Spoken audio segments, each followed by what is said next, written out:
On January 12, 2010, a 40-second earthquake changed Haiti forever. Everyone in St. Mark was safe and thankful that nothing happened. We doubted the severity of damage in Port-au-Prince and sent in a team the next day. The situation here in Port-au-Prince is pretty bad. We're gone up from the very bottom all the way up to the top, and throughout the whole way there's just buildings completely collapsed. There's bodies along the side of the road going. I'm pretty sure electric is completely cut off because there's power lines laying along the sides of the roads. Pretty much every single person is outside of their buildings. They're all afraid to go in. It wasn't until now that we realized that the next few weeks were about to get hectic. Today we have a lot of refugees coming in from Port-au-Prince. There's a lot of people buying stuff up in the local businesses, and basically we're seeing all the food just being poured out to all the people. Now we're going to see a house to see if we can use this house as a refugee camp. The youth of the mission right now is working on setting up a refugee camp in St. Mark. All the people in the zone, they want to unite and use this place as a refugee camp for the people in Port-au-Prince. On the road around me, we still see vans and trucks coming through with refugees. Okay, it's Sunday morning, 5 days after the Haitian earthquake.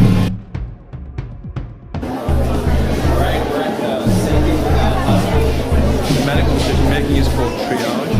As you go around and you kind of go out there what we did last night, see what you can do to help. Here we saw an immediate need to get victims out of the crowded hospital. What I want to do is receive them and their family members. So it's just a thing of relieving for the next 3 or 4 days the hospital to get more bed space. Before the day was over 30 patients and their family members camped with us to relieve the hospital's situation. In the following weeks, the hecticness would die out as slowly gas and food arrived. Evodzi St. Flair died during the earthquake. She was married to Ileoni, a staff member who had been teaching and running Liberty Academy for a number of years. After a month of holding the emergency clinic, we were finally able to move everybody to the new refugee camp cleared out down the road. In the following months, it would be outfitted into becoming a full-time clinic. Today, it has the potential of becoming the second hospital in the entire city if doctors and nurses are willing to operate it. Over the next few months, it has been one thing after the other, from making ID cards, distributing food and clothes, and building tents. The staff have been working around the clock. And it has not just been our staff. Hundreds of people flooded down to help. At one point, there were over 250 on base or living in the tent communities. YWAMers from around the world joined our staff in this one event to help deal with the emergency. Many DTS teams have invested themselves in looking after the people staying at our new tent communities. They taught and counseled with the victims, giving them a new spiritual foundation in Christ. Meanwhile, physical foundations were laid as families moved into a new metal or concrete home.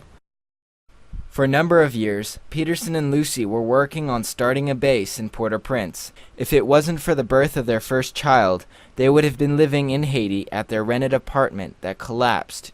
They rushed down to Haiti as soon as they could to begin YWAM Port-au-Prince and get emergency teams out there. Now, most of their time has been spent coordinating supplies and teams. God has been opening doors spiritually, such as when these 2 nights they got to worship and sing praise to God in front of the presidential palace. Right now we're working in downtown Port-au-Prince, and since January 16, we've been helping with the earthquake victims. But we need a place outside of the city where we can use for the center.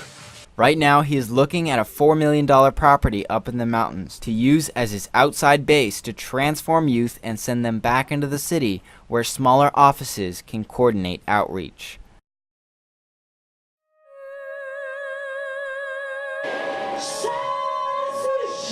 For the first time as a country, Haitians have been dedicating themselves to God.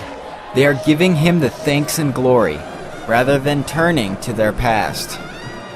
Could this be part of a larger message from God to the people of Haiti? Well, clearly from the very beginning, it seems like God has been saying foundations, foundations, foundations. In 2008, we had 3 hurricanes hit us within 1 month time, literally washing homes to the very foundations.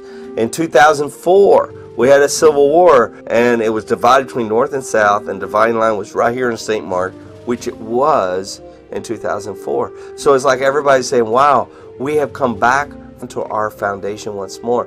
It's really interesting. We just had one of our YWAMers fly over the Capitol building, and he said it seemed like the very palace itself was kneeling forward. You know, God is trying to let Haiti understand your problem is your foundation. What is your foundation of bridging this nation? Bookman sacrifice. So what has happened in the last 20 years?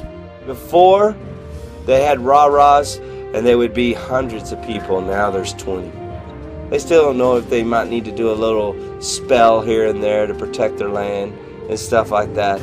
We have all 7 spheres in St. Mark. This is the opportune time to see a city transform, because I think it could be like a ripple effect to the whole nation once they saw how it operated. I feel like maybe God saved us for a time such as this, and the visions that He's given us, now is the time to implement.